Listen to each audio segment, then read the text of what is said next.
The content on the Unitales channel is protected by copyright. Unauthorized use may result in legal liability. I was just about to have a cup of coffee when the siren shattered the evening's calm.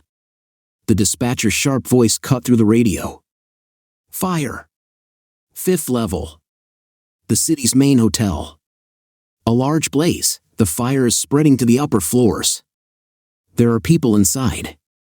I froze for a moment, adrenaline rushing through me. It was the Silver Heights Hotel, a luxurious glass and steel building in the heart of the city. Damn, something told me this night would change everything. Alpha Team, move out. Full readiness. I called over my shoulder, grabbing my helmet and jumping into the fire truck's cab. The engine roared to life, and we sped toward the scene. My partner, Mike, sat next to me, checking the gear. Travis, did you hear? This is a damn 5th level. It's probably hell in there. He shouted through the siren's wail. Yeah, but we're going in first. I responded, feeling my heart race wildly. 10 minutes later, we arrived. The massive building was engulfed in flames. The fire raged like a wild animal, tearing through the windows of the upper floors. Glass panels shattered with deafening cracks, sending streams of sparks and debris falling down. God, this is no ordinary fire. It looks damn much like arson. Mike whispered, watching the inferno unfold. A crowd of evacuated people screamed in the street. Security guards tried to maintain order, but panic spread faster than the flames. We split up. I ordered, Mike, take the West Wing. I'm heading upstairs to check the conference room. My instinct screamed that someone was still up there. I ran into the burning building. The heat slammed into me like an invisible wall. Smoke filled my lungs, turning each breath into a torture. Travis, stay in touch. If you see anything unusual, report immediately. Mike's voice trembled in my earpiece. Copy that. The smoke filled the corridor. Every step was a struggle, the heat scorched my face, and the crackling fire deafened me. I searched room by room, checking every corner for people. But there was no one inside, only the spreading flames and collapsing ceilings. Is anyone alive? I shouted, fending off another cloud of smoke. There was no response. And then, I heard a quiet, muffled voice from a distant room. Help! That voice. Damn, it sounded too familiar. I rushed to the door and struck the lock with the axe. The door flew open, and I froze, as though struck by a hammer to the chest. On the bed were 2 people, Yulia, my wife, and her boss Edward Collins. Completely naked, they helplessly flailed under a fallen wooden beam that pinned them in the middle of the bed. The panic in their eyes told me they knew they had almost no chance of surviving. The heat was unbearable. Huge tongues of flame danced along the walls, and the ceiling was about to collapse. I stood frozen. Leave them? Let them burn here, buried under the weight of their own betrayal? Let these 2 die as they deserve? Edward coughed, struggling to lift his head. Travis. Please. Help. His voice was weak, almost pleading. We won't make it out. I looked at Yulia. Tears streamed down her soot-covered face. Travis. I'm sorry. She whispered. My heart tore into pieces. Anger and pain screamed inside, let them burn. But at that very moment, deep inside, another voice rang out, the one that had always guided me through life. You're a firefighter. Your job is to save. Even those who don't deserve saving. Damn you! I growled, dropping the axe to the floor. I approached the bed and grabbed the beam, straining my entire body to lift it. When I lift it, get out. Fast. And don't stop. Can you do it?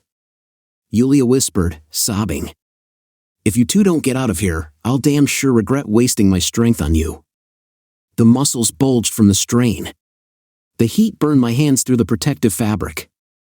The tendons stretched like steel cables. Come on, damn it. Lift. I growled through gritted teeth. The beam shifted. Collins was the first to crawl out from under it, breathing heavily. Yulia followed, coughing and shaking with fear. "Run to the exit! Quickly!" I shouted, continuing to hold the beam above my head. They rushed toward the door. But at that very moment, the ceiling cracked and collapsed. A massive beam fell directly onto my back, knocking me to the ground. A sharp pain pierced through my entire body. I fell face first onto the floor, struggling to take a breath. Everything blurred before my eyes. Yulia. Collins, they made it out. The last thought flickered in my mind. I heard their footsteps fade away. The world was enveloped in smoke. Everything around me darkened. And then, nothing. Darkness. The faint smell of antiseptic pierced through the heavy fog in my head. My consciousness slowly returned. Pain was everywhere, dull, throbbing, as if every inch of my body was screaming in unison. I tried to move, but my body felt as though it belonged to someone else. No fingers, no muscles. Only emptiness and stillness. Where am I? I realized I was alive, but my body refused to obey. The sound of machines' soft hums, the steady beeping of a heart monitor, the hissing of oxygen in a mask pressed tightly to my face. With great effort, I managed to open one eye. The room was sterile and white. The harsh hospital lights cut into my eyes, and the figures appeared blurry. But I recognized them immediately. Yulia and him. Collins.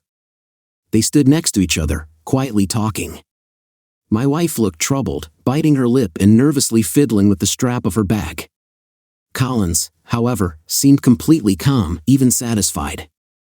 "Looks like he's come to," he whispered, stepping closer and peering into my face. His smirk was disgusting, like a wolf looking at helpless prey. I tried to scream, to say something, but my throat was dry, and my voice wouldn't respond. All I managed was a faint exhale through the oxygen mask. Well, the cuckold's awake?"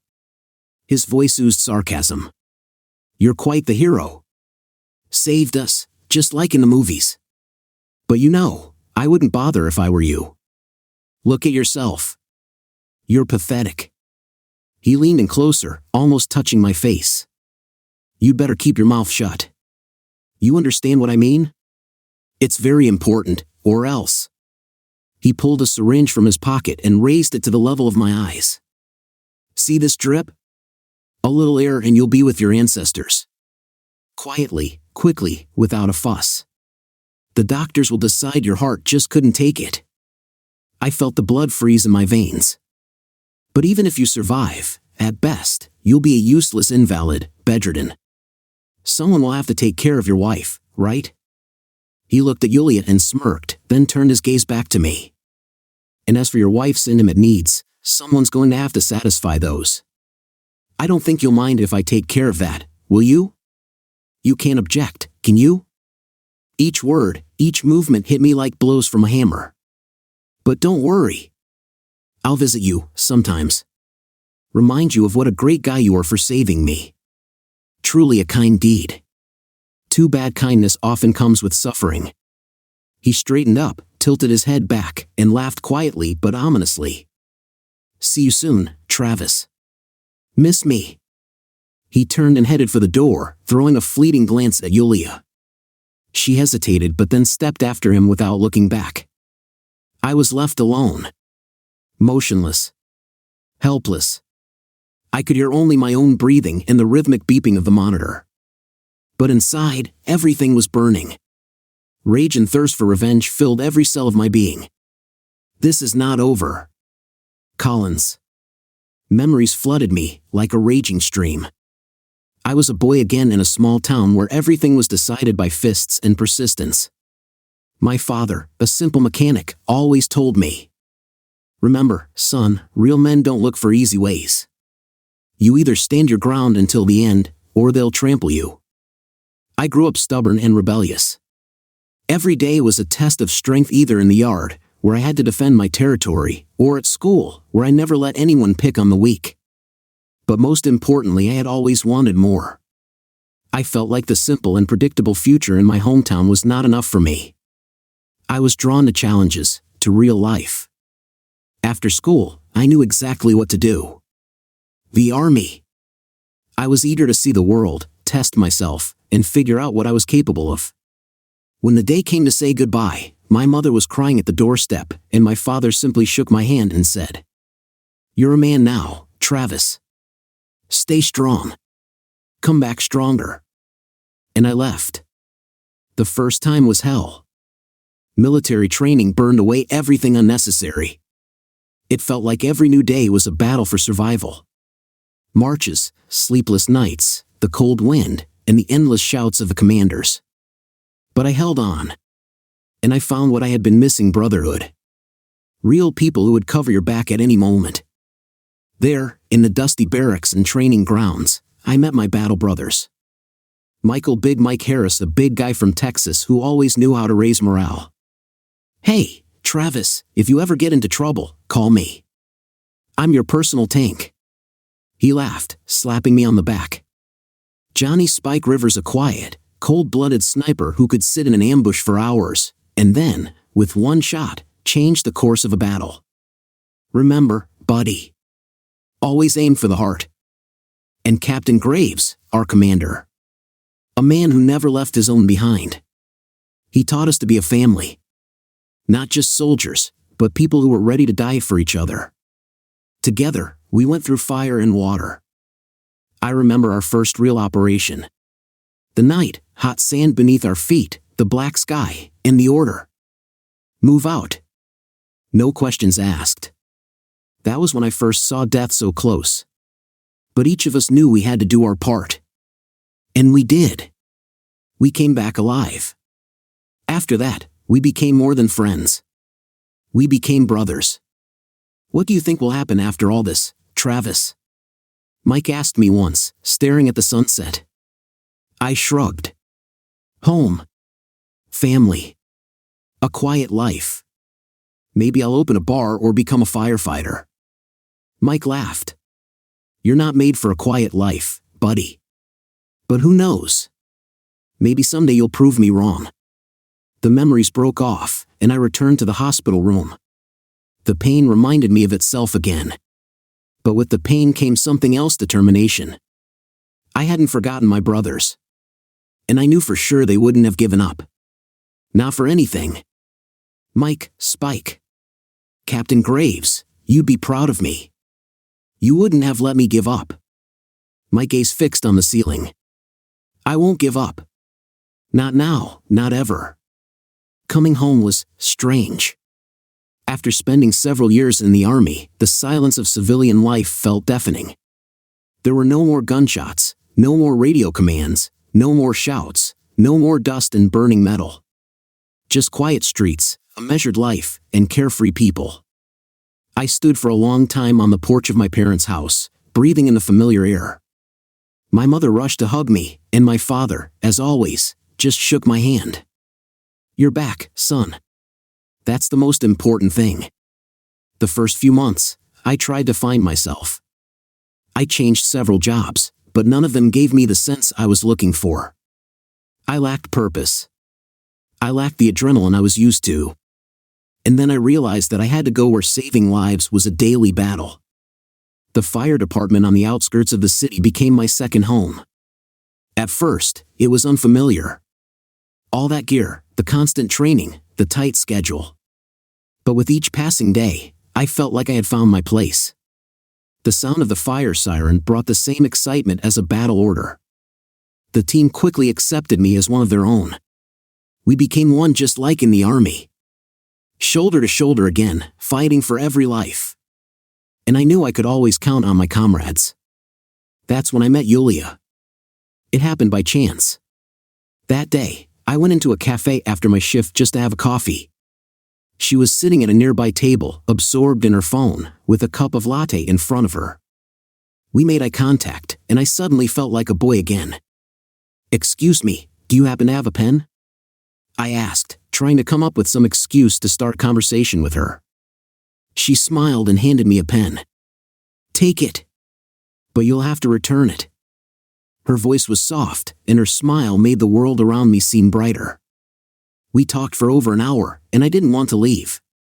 Yulia was smart, vibrant, and had a wonderful sense of humor. Maybe we can have dinner sometime?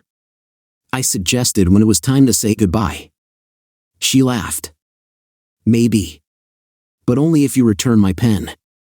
That's how it all started. Our first dates, long conversations until dawn. I felt like I could be myself around her. We were perfect opposites. She was calm and thoughtful, while I was impulsive and stubborn. A year later, I proposed. Yulia laughed and cried at the same time, nodding in response. Yes, of course, yes. The wedding was modest but warm. All my battle buddies were there. Mike, Johnny, and even Captain Graves. We drank a lot and reminisced about the old days. Travis, bro, I never thought you'd settle down. Mike teased me, slapping me on the shoulder. You were born for war, and now you're getting married? Everyone has their path, Mike. Sometimes battles take a different form. We laughed, but deep down, I felt that this life was a reward for all the trials I had gone through. A year after the wedding, our children were born twins, a boy and a girl. We named them Lucas and Lily. I will never forget the moment I first held them in my arms. Those tiny fingers, soft cheeks, and innocent eyes. They became the meaning of my life. I swore that I would do everything to protect them, so that they would never know pain or fear. Our family evenings were the happiest moments of my life. Yulia read them fairy tales, and I put them to bed. Lily always fell asleep hugging her stuffed dog, while Lucas held my finger tightly until he drifted off to sleep. Sometimes I met up with Mike and Johnny. We sat in a bar, drank beer, and reminisced about our service. We talked about those who were no longer with us, about how life had changed. Are you happy, Travis? Johnny asked me once. I smiled, raising my mug. Happier than ever. I have everything I've ever dreamed of. And I truly believe that. I was sure I had the perfect life. This shift started like hundreds of others. Nothing hinted at danger. I walked through the fire station, checking the equipment and thinking about how Yulia was working late again. She had called a few hours earlier and said, Travis, darling, don't wait for me. I have a late meeting with the investors. I need to be there. I smiled into the phone, looking at the picture on my desk where we were all together, me, Yulia, and our kids Lucas and Lily. My heart filled with warmth. I have the perfect family, I thought then. Be careful, darling. Call me when you're done. I will. I love you. I hung up, not suspecting that this call would be the last time I believed her words. The siren roared unexpectedly. Fire. 5th level. The Silver Heights is burning. Evacuation incomplete, possible people inside. Silver Heights. This hotel was the most luxurious in the city, and the news of the fire instantly raised our alarm. The fire was spreading at an unnatural speed. We arrived at the scene in 10 minutes. The building was engulfed in flames. Glass panels were shattering with deafening cracks, and thick black smoke was pouring from the upper floors. We rushed inside. Check all floors. Quickly. I gave the order, covering my mouth with a wet cloth. The fire raged everywhere. We searched room by room, evacuating people to the street. Step by step, we climbed higher. On the 5th floor, I heard a strange sound. The creaking of beams, the rustling of fabric, and muffled voices. People? I burst into one of the rooms. The smoke filled everything, but what I saw was worse than any nightmare. Yulia. My Yulia. She was there, with her boss, Collins. Naked. And pinned under a massive beam that had fallen right onto the bed. Their faces were full of terror, but not from the fire. They looked at me as if I were a ghost, appearing out of nowhere to destroy everything they had hidden. My heart exploded in my chest. Travis. This. Yulia started, gasping for air, her face covered in soot and tears. Collins coughed and tried to speak. Please. Help. We can't get out. I froze. Each moment stretched on forever. My wife. The woman I loved, with whom I shared every day of my life. With him, this bastard. My world collapsed in that very instant. I fought the urge to turn around and leave them there. Let the fire do its job. Let them burn for what they had done. But I couldn't. I gritted my teeth, bent down, and grabbed the beam. When I lift it, you'll get out. Quickly. They looked at me, not believing their eyes. You're really going to do this? Collins muttered. I didn't answer. Grinding my teeth, I lifted the beam. Every muscle in my body screamed from the strain, the heat searing my skin, but I held it. Move! They crawled out. But in that moment, the ceiling collapsed. A huge beam fell on my back, and everything disappeared in clouds of smoke and fire.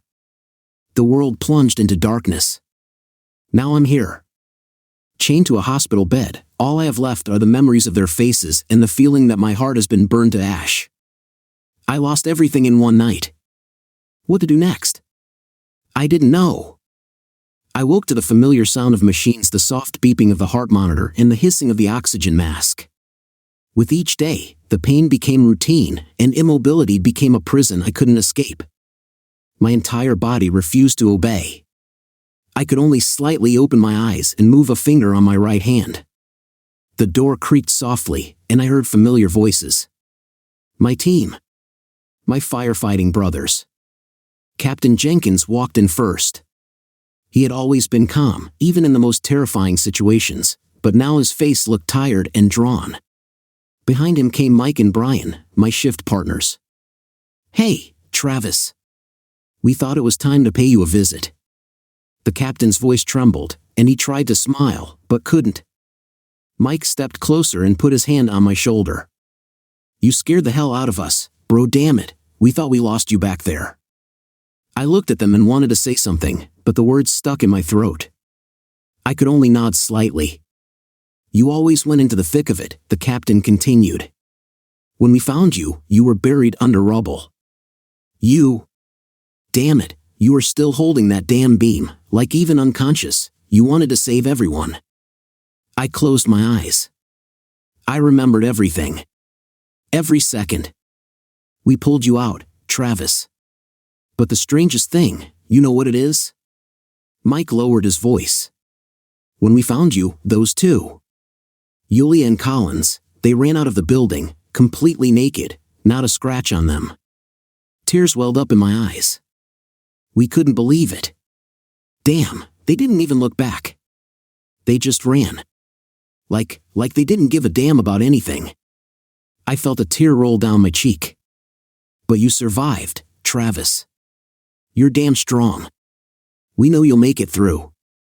The captain gave me a light pat on the shoulder, and they stayed for another 10 minutes, talking about the latest news from the station. I listened, but all I could hear in my head were their words about Yulia and Collins. They left, leaving me alone with the pain. Another hour passed, and the door opened again. Mike and Johnny, my battle comrades from the army. I saw them and suddenly felt something snap inside me. Hey, bro. Mike froze in the doorway when he saw me chained to the bed. His always loud voice became quiet and restrained. Damn, Travis. We came as soon as we heard. Johnny sat next to me, his eyes full of sympathy. You're a fighter, brother. You'll get through this. We know it. They spoke with me, telling me about their families, about their service, about how life had changed. I listened, nodded, and tears flowed down my cheeks. Every word they said brought me back to the past. I remembered the time when we were young, strong, and it seemed like no force could break us. We're here, Travis, Mike said, his voice shaking slightly. And we'll be here, no matter how long it takes. They left, but I stayed lying there, staring at the ceiling, while the tears kept flowing. What do I do now? How do I live on when everything I knew turned out to be a lie? I didn't know the answer. The first few days after I came to my senses felt hazy. Everything seemed to be in gray tones. I remember the doctor holding my wrist, checking my pulse, the nurses changing the IVs and gently adjusting my pillow. But back then, I couldn't say a word, only nod or blink slightly. Then, small miracles started happening. At first, I was able to move the fingers on my right hand. I felt a strange sensation, a mix of joy and fear. "Great, Mr. Grace. Well done," the nurse exclaimed. She immediately called the doctor. Dr. Stevens, a short man with kind eyes and professional sternness, appeared a couple of minutes later. "Let's see." He checked my reaction, asked me to squeeze his hand, move my wrist and fingers. I tried as hard as I could, and although the movements were weak, they were there. "Good. This is a good sign, Travis," he said, looking at me closely. "We can see that the upper part of your body is starting to recover. It's not a fast process, but there's positive progress." I managed to squeeze out a few words. My voice was hoarse and weak. "What about my legs?" The doctor sighed heavily and looked away for a moment. "I'll be honest. This is a complicated issue. We'll work on it. We'll bring in the best specialists, but no guarantees, Travis. It may take months of rehabilitation. Maybe more." I nodded, though something broke inside me. I had always been strong. Always led the way. And now? Now I couldn't even stand. A few more days passed. I began to speak more confidently. Each new day brought a small but steady progress, turning my head, moving my hands, more words. But with each day, I kept waiting for my wife and children. Maybe I didn't want to believe that she would turn out to be not just a whore but a real traitor. I waited for her to open the door, walk into the room, take my hand, and say that everything would be fine. I waited for the kids Lucas and Lily. Even for a minute. Even just to see their faces. But she never came. Not a single call, not a single card, nothing. At first, I thought she was busy. Surely, she just didn't have time. Then I tried to justify her, maybe she's afraid to see me like this. But then the realization hit me. She wasn't planning on coming. The nurse noticed my state and tried to cheer me up. "Mr. Grace, would you like me to call your wife? You have wonderful children. They would love to see you." I struggled to hold back the lump in my throat and shook my head. "No. It's not necessary." Every night, I lay in the dark and thought about my life. About how I had believed in her. About every moment when I thought I was the happiest man on earth. Now it all seemed like a lie. Her face kept appearing before me over and over again. How she looked at Collins in that fiery hell. How she ran out of the building without even looking back. On the 20th day after the incident, Dr. Stevens came to see me again. "We have good news, Travis. We'll begin rehabilitation for the upper body in a week. We'll manage that. As for your legs, we'll have to wait, but I'm confident that in time, we'll see results." He smiled. But I no longer felt joy. All I wanted was to understand what to do next. "Doctor," I said with difficulty, "can I be left alone?" He nodded, understanding without words. I looked at the ceiling, and tears rolled down my cheeks again. Tears that I could no longer hold back. I didn't know what would happen next. But one thing I knew for sure, the life I had lived would never be the same again. The day of my discharge. Dr. Stevens and the nurse accompanied me. They helped me sit in the wheelchair and took me to the entrance of the clinic. Outside, the sun was shining, but inside me, there was emptiness. "It will be all right, Travis," the doctor said, shaking my hand. "You've won the first stage. Now the most important thing is not to give up. You're home, surrounded by loved ones, and that's the best motivation for recovery." I nodded but didn't say a word. The taxi stopped at my house, which once seemed like a fortress. Now, this place felt like a stranger's home. I slowly made my way up the ramp someone had installed at the entrance and pressed the doorbell. The door opened, and there he was, Collins. He was dressed in an expensive suit, his hair perfectly styled, and a disgusting, self-satisfied smirk played on his face. "Oh, look who's back." His voice oozed contempt. "Our hero, our savior, our cuckold." I froze. "Where is Yulia? Where are the kids?" My voice sounded weaker than I wanted it to. Colin smirked even more and crossed his arms over his chest. Listen, Travis, let's not waste time on useless words. It's simple. You're not needed here anymore. No one's going to take care of a useless cripple. I felt every word of his stabbing into my chest with pain, but I couldn't tear my eyes away from him. The kids? I rasped. His smile grew even wider. Oh, don't worry about the kids. While you were lying in the hospital, they've already gotten used to me. They'll be calling me Daddy soon. Can you imagine? The world around me seemed to collapse. Every word from him was like a knife he was driving deeper with sadistic pleasure. He took a step closer and leaned toward me, like a snake, hissing in my ear. But you know, I'm not a monster. I remember well that you saved me and your slut of a wife. I clenched my fists, wanting to hit him, but my body still didn't fully obey me. That's why I took care of you, he continued. I've already made arrangements with a lovely facility for people like you. Trust me, it's a great place. Care, medical treatments. And the best part, your insurance covers everything. He laughed, looking me straight in the eye, enjoying the moment. So don't worry, Travis. We'll take care of you. Don't come back here. You're not welcome. I remained silent. All I could do was stare at him, gritting my teeth and battling the rage that was rising in me like a wave. Collins patted me on the shoulder like an old friend and headed back inside. Before closing the door, he turned around. Oh, and good luck over there. I hope you like your new place. Meanwhile, I'll take care of your wife and kids. Well, you know, thoroughly. The door slammed shut. I stayed on the porch, unable to move. Tears flowed down my cheeks.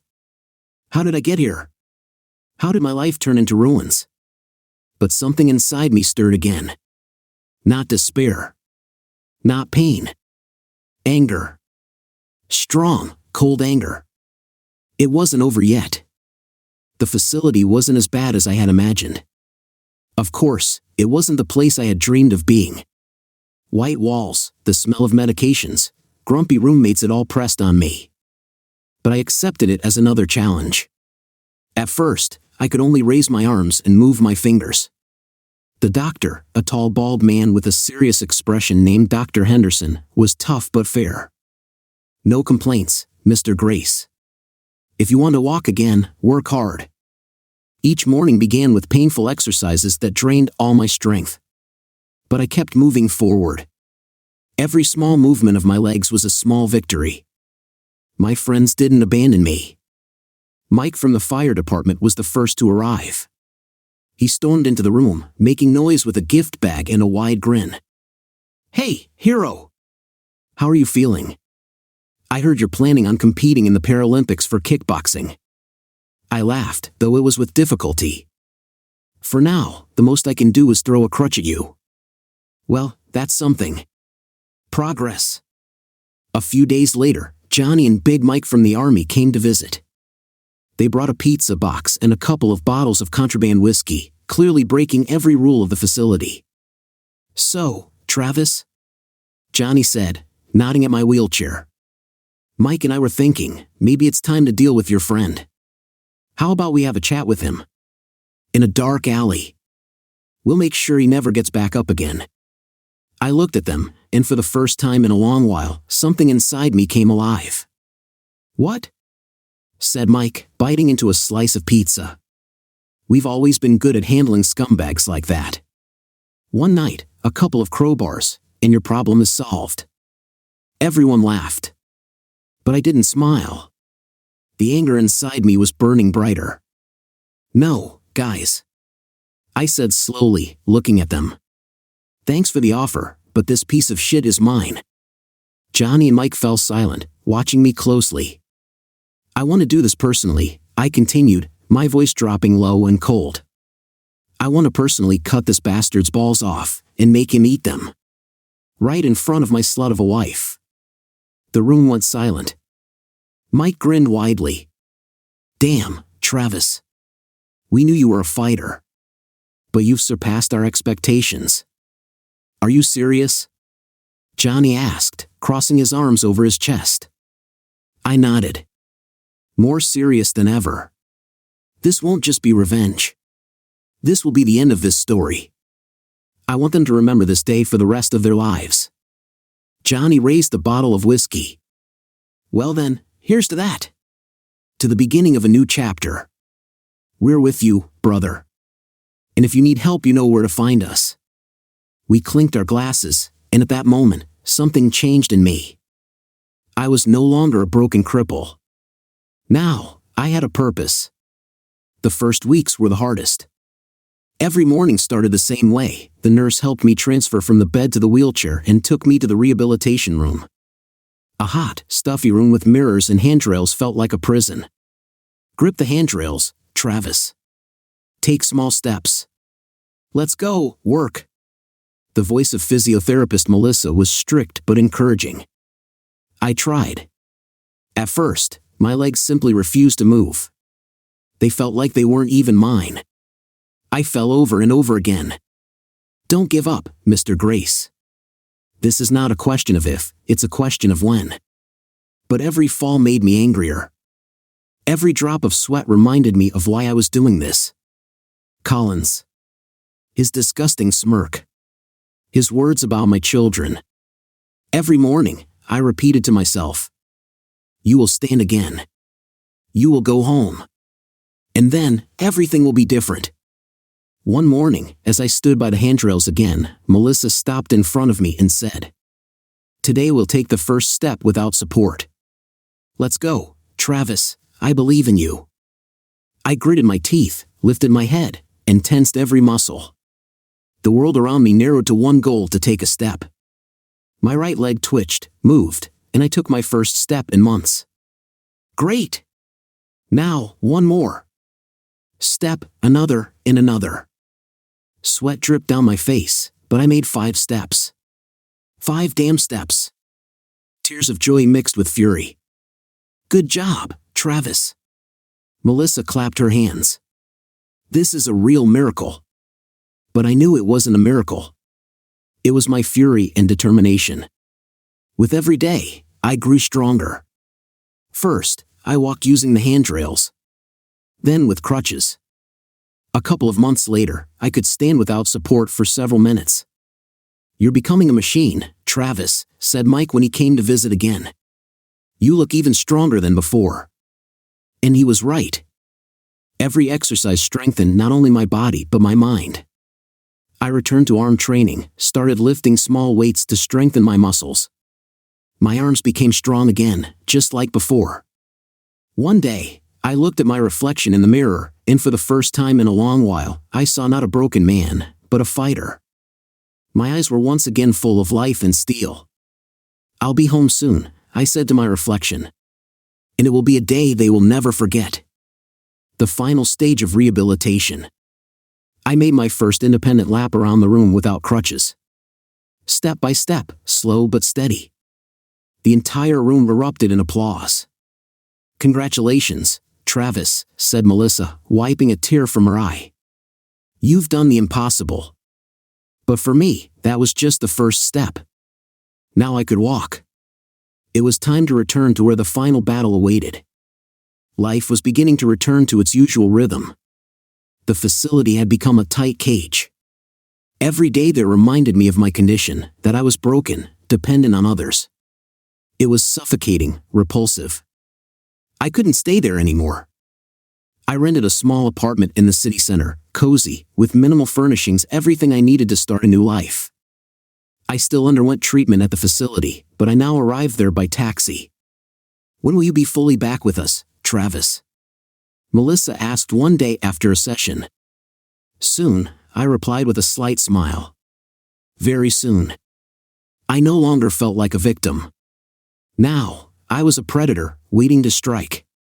6 months after my discharge, I returned to the fire department. I was welcomed warmly, with genuine smiles and firm handshakes. But I was no longer the person who once pulled people out of fire with his bare hands. Now, I sat in the office, doing administrative work. It was temporary. I knew my place would be back on the front lines, but for now, it was still too early. Every morning, I walked into my office and looked at the team photos, the rescue operations, my comrades. And every morning, I reminded myself, you're not here forever. You still have one job to do. A couple of times a month, Johnny and Mike visited me. We sat in my apartment, drank whiskey, and talked about the past. Are you ready yet? Mike asked one day, looking at me closely. I took a sip and nodded. Almost. Johnny smirked, looking at my face.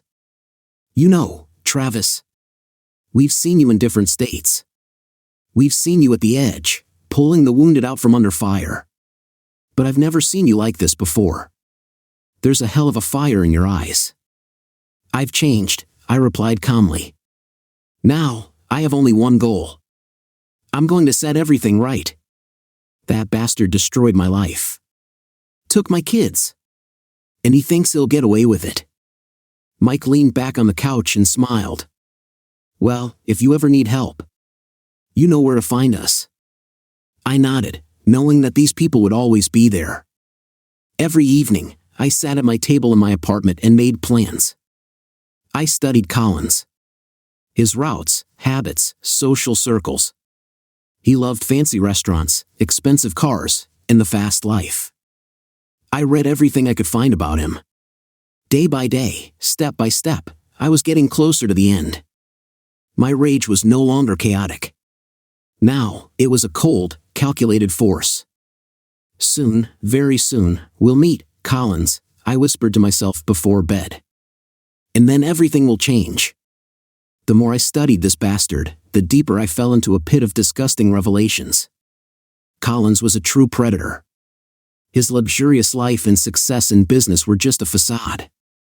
Behind that facade lay dirt, perversion, and darkness. I started simple.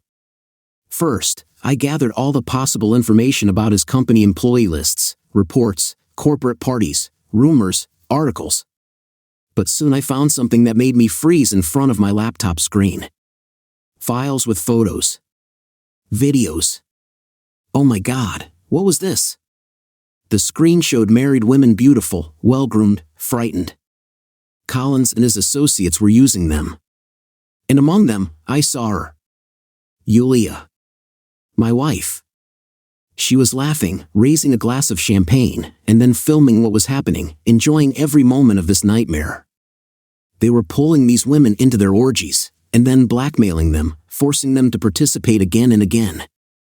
I closed my laptop and, for a moment, lost the ability to breathe. This was beyond anything I could imagine. This was not just betrayal. This was filth that could never be washed away. My wife had not just betrayed me. She was part of it. She stood next to that scumbag, recording other people's humiliation. She helped him destroy lives. And then it hit me. This man would not stop. When my children grew up, he wouldn't care about their age, their status. He would become a threat to them, just as he had to others. This bastard was a snake that had to be destroyed. I stood up from the table and walked to the window. The city lights were glowing, but to me, everything had become dark and grim. My heart pounded so hard it felt like it would burst out of my chest. Rage filled me from head to toe.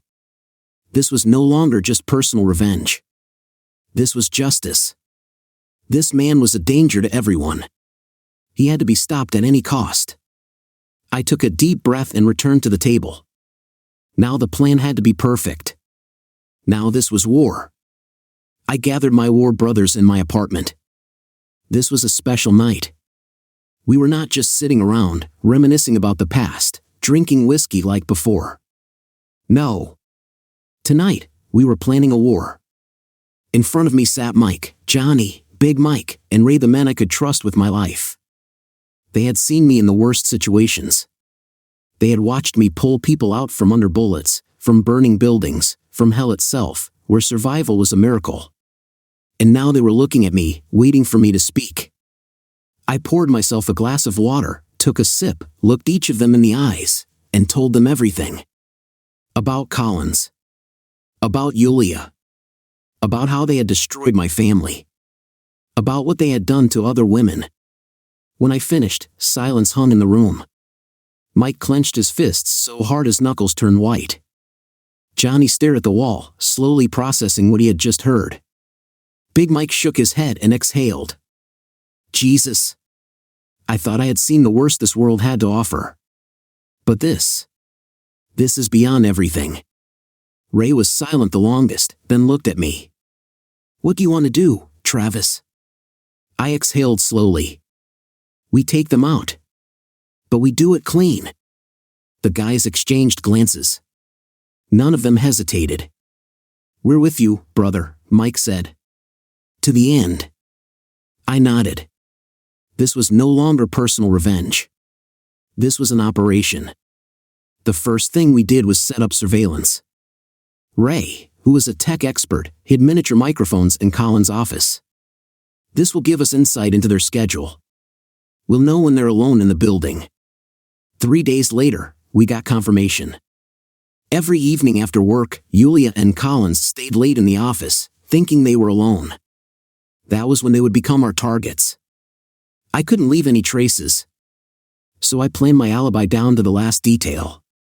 An hour before heading out, I left my phone at home and ran an app that endlessly scrolled through social media, creating activity. I turned on the TV and played the longest action movie I could find. Cranked up the volume to the max. Let the neighbors hear how I was spending the evening. When the guys messaged me that they had arrived, I slipped out through the back exit. In the shadows, no one saw me. The revenge had begun. We were ready. I stood in a dark alley next to the office building, gripping the pistol handle inside my leather gloves. My heartbeat was steady. No fear. No doubt. Tonight, Collins and Yulia would get what they deserved. We had prepared thoroughly. Each of us was dressed in black tactical gear, our faces hidden behind masks. A car with fake plates waited 2 blocks away. Big Mike had made sure the registration led to a non-existent owner. If anything happens, we torch the car, he said, closing the trunk. I nodded. But they won't catch us. We had studied everything: the placement of the cameras, the guard shifts, the cleaning crew's schedule. Tonight, only Collins and Yulia were supposed to be in the building. Perfect. There were 2 security guards. We knew their route. We knew when they paused their patrols. When the first one stepped out for a smoke break, Mike crept up behind him and knocked him out with a single precise strike to the back of the head. He collapsed without a sound. The second didn't even have time to react. Johnny snatched the radio from his hand and, before the man could shout, wrapped his arm around his throat, cutting off his oxygen. Within seconds, he was unconscious. We dragged them into a storage room and tied them up with plastic zip ties. I checked their pulses. They were alive. I didn't need unnecessary killings. Today, only 2 would die. We entered silently through the service entrance. The building was dark and quiet, with only the dim light from the offices on the upper floor revealing where our targets were located. I already knew that today would be their last day. I was ready to kill. I led the way, my breathing steady. The anger inside me was cold and calculated. Travis, this is the moment when everything can still be turned around, Johnny whispered. I slowly turned my head toward him. No. They deserve this. My fingers tightened around the grip of my pistol. We took the elevator, knowing the cameras had already been disabled. We entered the corridor leading to Colin's office. And then I heard muffled screams. A woman's voice. Crying. Pleading words. I froze. My blood boiled in my veins. I knew that once I opened this door, there would be no turning back. I clenched my fist, took a step forward, and kicked the door. It swung open with a crash. The first thing I saw was her. Yulia. She was sitting on the edge of the table in a short, revealing suit that couldn't be called business attire. Her lips were stretched into a fake smile, but there was something predatory, something cruel in her eyes. Next to her stood Collins. Calm, self-satisfied, with a glass of whiskey in his hand. But the most terrifying thing was what was happening in front of them. A woman was sitting on the floor. She was crying, her shoulders shaking, her voice pleading. Please, don't let this end. I could no longer hear my thoughts. The anger inside me turned into an icy void.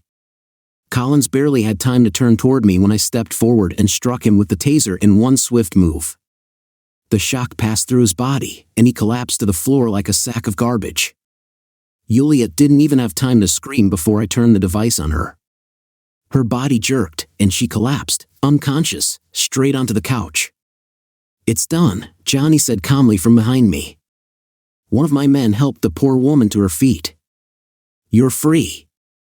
No one will hurt you again," he said softly. She sobbed, but nodded. We let her out of the office, and one of the guys took her to a safe place. Now only they remained. It was time for the finale. They came to at the same time. Yulia and Collins. Both were tied to chairs in the middle of the spacious office. Hands and feet secured, mouths taped shut. Only their eyes darted around the room, filled with panic. I sat across from them in a comfortable leather chair, leisurely cleaning the blade of my knife. "Awake?" I said calmly. Collins tried to scream, but only a muffled sound escaped his mouth. I swiftly ripped the tape off him. "Travis, you're not going to do this," he gasped. I didn't answer. Instead, I slowly turned my gaze to Yulia. She was trembling. Her lips were pale, and her eyes were filled with terror. I slowly stood up and walked around the room. "Do you know what's the funniest thing, Yulia?" I asked, not looking at her. I could have never learned the truth. I loved you. I trusted you. I thought we had the perfect family. I turned to face her. "And you sold all of that for, what? Money? Power? Or did you just enjoy being a part of this filth?" Yulia was breathing heavily, tears streaming down her cheeks. I leaned in closer. "Well, darling? Was it worth it?" She broke into tears. Collins, already realizing that begging was useless, started to get angry. "You think you've won? You think they won't find you? You won't prove anything. All of this will disappear, and you'll rot in prison." I smiled. "Oh, don't worry, Edward. I've already taken care of everything." I pulled out my phone from my pocket and pressed a button. On the large screen in the office, a video appeared. It was them. Collins. Yulia. Other women. All their dirty past, all their crimes recorded, saved, and already sent to the right places. Collins turned pale. "Damn," he whispered. I nodded. "Yes, Collins. You're dead. Even if I let you go right now, it's over for you." I walked over to him and pulled out a gun. He started trembling. "Travis, let's make a deal. I can pay you. Whatever you want. Just leave me alive." I shook my head thoughtfully. "You know, Collins, there are some things you can't buy. But I figured just killing you would be easy." I pulled out my knife, sharp as a blade, and in one swift motion, I stripped him of his reproductive organ along with his balls. He squealed and lost consciousness. I carefully took his genitals, peeled off the tape and stuffed them in my wife's mouth. "Eat, whore, it's the last thing you'll eat before you die." Then I turned to that bastard and shot him in the head. Collins fell backward. It was over. Yulia screamed, choking on the remains of her lover's genitals. I turned to her. "And now, you." She shook her head violently. No, Travis, please. I made a mistake. I loved you. I was foolish. Please, for the sake of the children." I stepped closer and leaned into her ear. "You are already dead to them." She choked on her sobs. I straightened up and aimed the gun. "Goodbye, Yulia." The final shot. Silence. I holstered my gun and took a deep breath. It was finally over. I stepped out of the building and got into the car. I was free now. And I knew there was a new life ahead of me. We left the building as quietly as we had entered. Clean. No traces. Every step was calculated, every detail planned. The security guards we had taken out were still unconscious. Surveillance cameras? We had replaced the recordings in advance, leaving nothing suspicious on the tapes.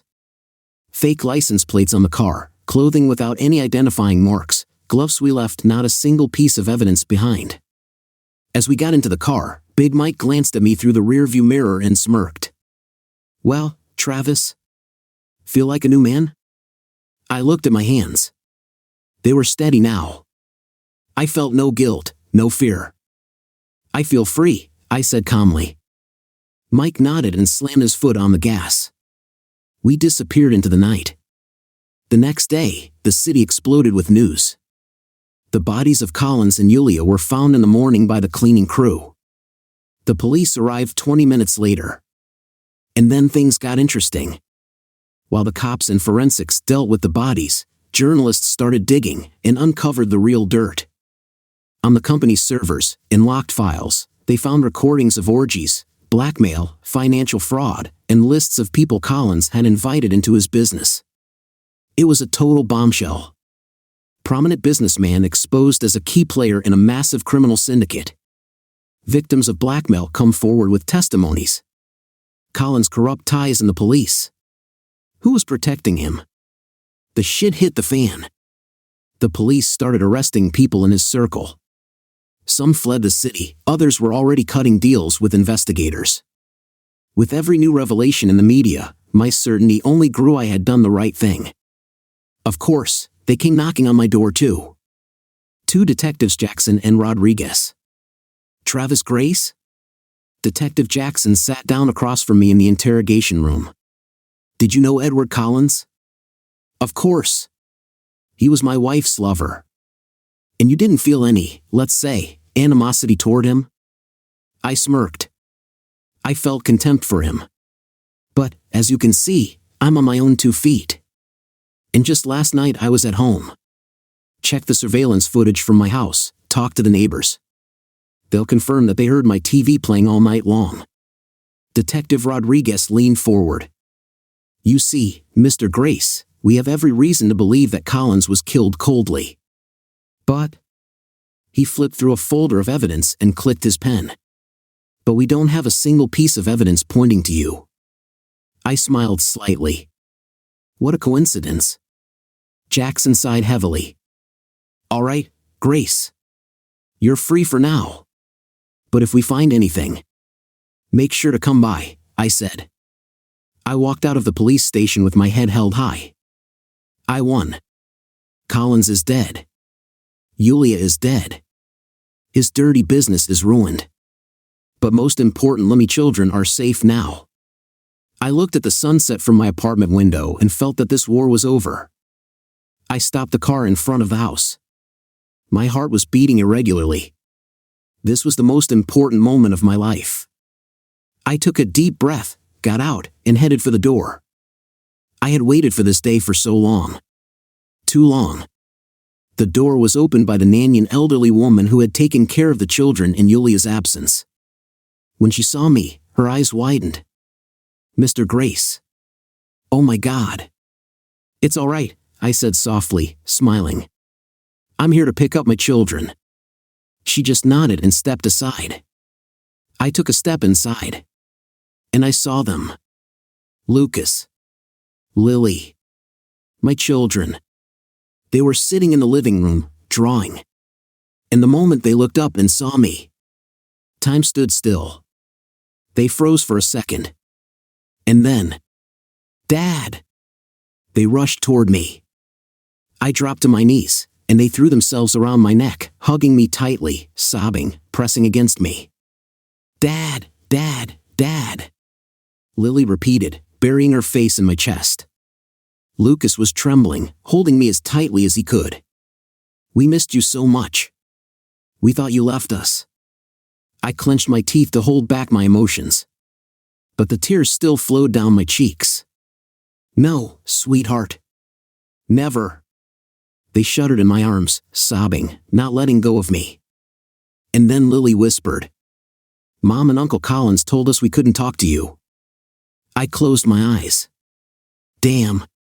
I slowly breathed in, suppressing everything that wanted to escape. I looked at them. Everything will be different now. I lifted them up and hugged them tightly. I'm here. And no one will separate us again. We stood like that for a long time.